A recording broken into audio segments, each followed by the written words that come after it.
السلام علیکم ورحمۃ اللہ وبرکاتہ۔ استقبال ہے ناظرین آپ کا ہمارے یوٹیوب چینل ایچ آفیشیل میں۔ ناظرین کرام، آج ہمارے ساتھ تشریف فرما ہے جناب حضرت مولانا سراج الرحمن صاحب دامت برکاتہم۔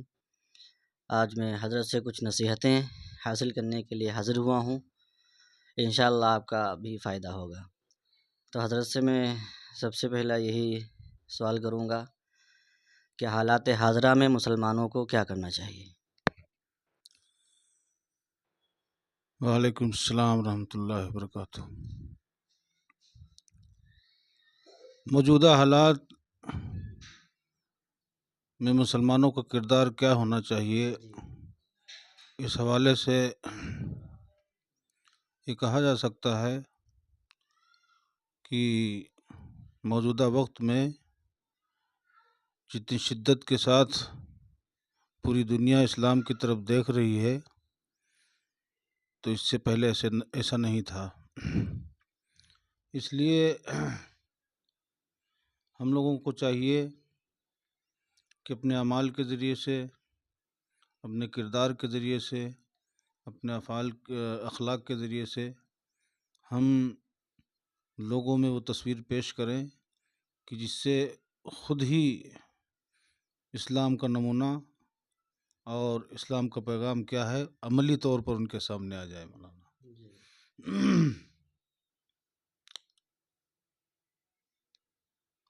جیسے کہ اقبال نے کہا ہے کہ قدرت کے مقاصد کا عیار اس کے ارادے، دنیا میں بھی میزان، قیامت میں بھی میزان۔ کہ ہمارا عمل ایسا ہونا چاہیے جو نمونہ بن جائے لوگوں کے لیے، تو دنیا میں بھی ہم میزان ہو جائیں اور آخرت میں بھی شہادت دیں گے۔ اور بھی اسی طرح کا ایک شعر ہے اقبال کا کہ یہ راز کسی کو نہیں معلوم کہ مومن، قاری نظر آتا ہے حقیقت میں ہے قرآن۔ تو جو قرآنی تعلیمات ہیں وہ ہم لوگوں کو چاہیے کہ ان کو اختیار کریں اور اسی کا نمونہ سماج میں پیش کریں، تو لوگوں کو خود ہی سمجھ میں آ جائے گا کہ اسلام کیا چیز ہے۔ اور بطور خاص ہم یہ گزارش کریں گے کہ آج کے دور میں جو مسلمانوں کے آپسی اختلافات ہیں یا آپسی گروہ بندیاں ہیں، تو ان میں نہ پڑ کر کے اور اختلافی مسائل میں ہم نہ الجھ کر کے، بلکہ ہم کوشش کریں کہ جو اسلام کے اوپر اغیار کی طرف سے اعتراضات ہو رہے ہیں ان کی ہماری پوری تیاری ہونا چاہیے اور بروقت ہم اس کا جواب دے سکیں۔ کسی کی طرف سے کوئی اعتراض ہوتا ہے کہ محمد الرسول اللہ صلی اللہ علیہ وسلم کی بیویاں زیادہ تھیں، تو اس کا پورا جواب ہمارے پاس رہنا چاہیے کہ کیوں تھیں۔ حضرت عائشہ رضی اللہ تعالیٰ عنہا کے بارے میں عمر کے تعلق سے لوگ اعتراضات کرتے ہیں، اس کا شافی جواب ہمارے پاس ہونا چاہیے۔ اسی طریقے سے اسلام شدت پسندی کو، انتہا پسندی کو سکھاتا ہے، اس کے متعلق ہماری پوری تیاری ہونا چاہیے اور جو صحیح تصویر ہے اس کو پیش کرنا چاہیے۔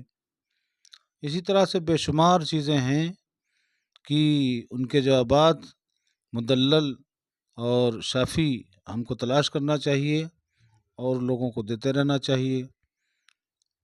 تو اس طرح سے ممکن ہے کہ آپس کی جو نا اتفاقی ہے اور غلط فہمیاں ہیں وہ انشاءاللہ دور ہوں گی اور لوگ جو ہے اسلام کے قریب آئیں گے، اسلام کو سمجھیں گے اور منافرت کا دور ختم ہو جائے گا۔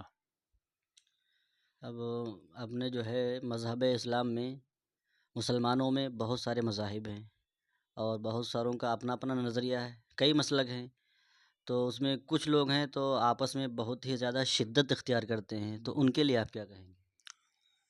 میں یہی کہوں گا کہ اختلافات تو کیا جا سکتا ہے، نظریاتی اختلافات ہوتے ہیں، تو اختلاف رائے ایک سمجھ لیجئے کہ فطری چیز ہے، لیکن اختلاف میں جو ہے تو شدت نہیں اختیار کرنا چاہیے.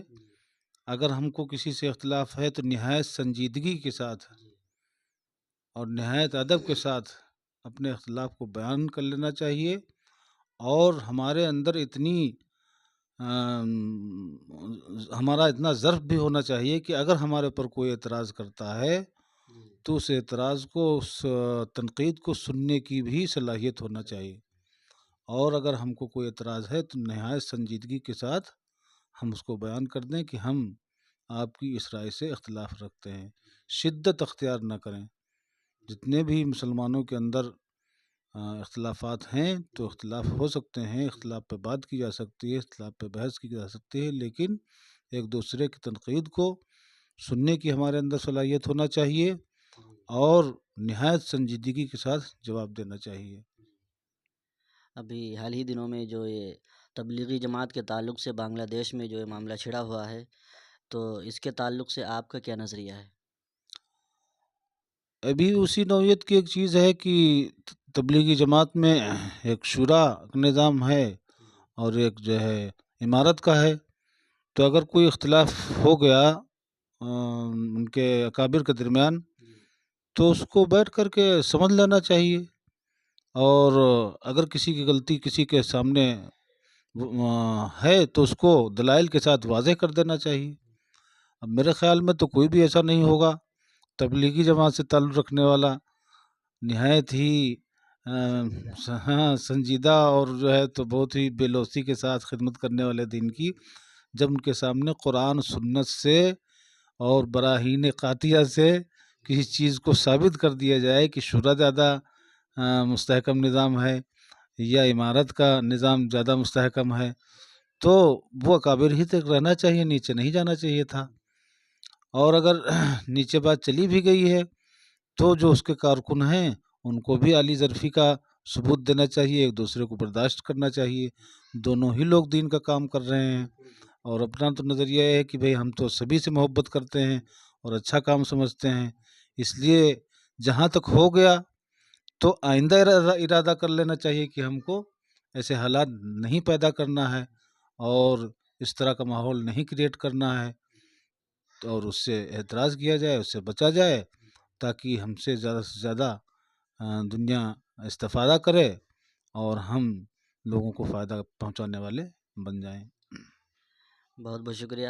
اور ایک چیز اور معلوم کرنی ہے حضرت، تعلیم و تعلم کے تعلق سے آپ عوام کو یا طلباء کو کیا میسج دینا چاہیں گے؟ دیکھیے، تعلیم تو بنیادی چیز ہے کہ تعلیم کی طرف توجہ سب کو ہونا چاہیے.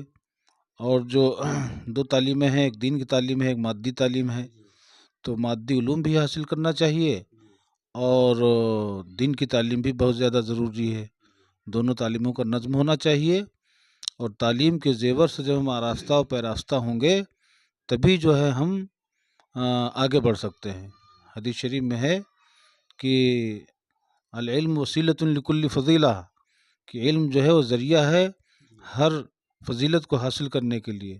تو کوئی بھی ترقی اسی وقت حاصل کی جا سکتی ہے جب کہ ہم زیور تعلیم سے آراستہ و پیراستہ ہوں.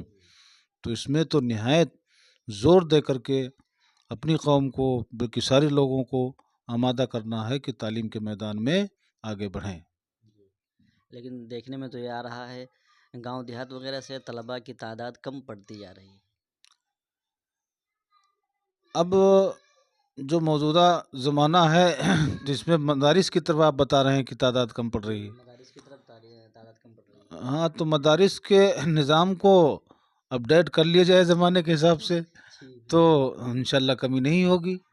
تو یہ ہمارے جو اکابر ہیں ان کو اس طرف دھیان دینا چاہیے کہ جو غلطی ہو رہی ہے تو اپنا جائزہ لینا چاہیے کہ کہاں سے حالات خراب ہو رہے ہیں، اس طرف توجہ لوگوں کی کم کیوں ہو رہی ہے، طلباء کیوں کم آ رہے ہیں. تو زمانے کے حساب سے اپنے آپ کو اپڈیٹ کرنا چاہیے.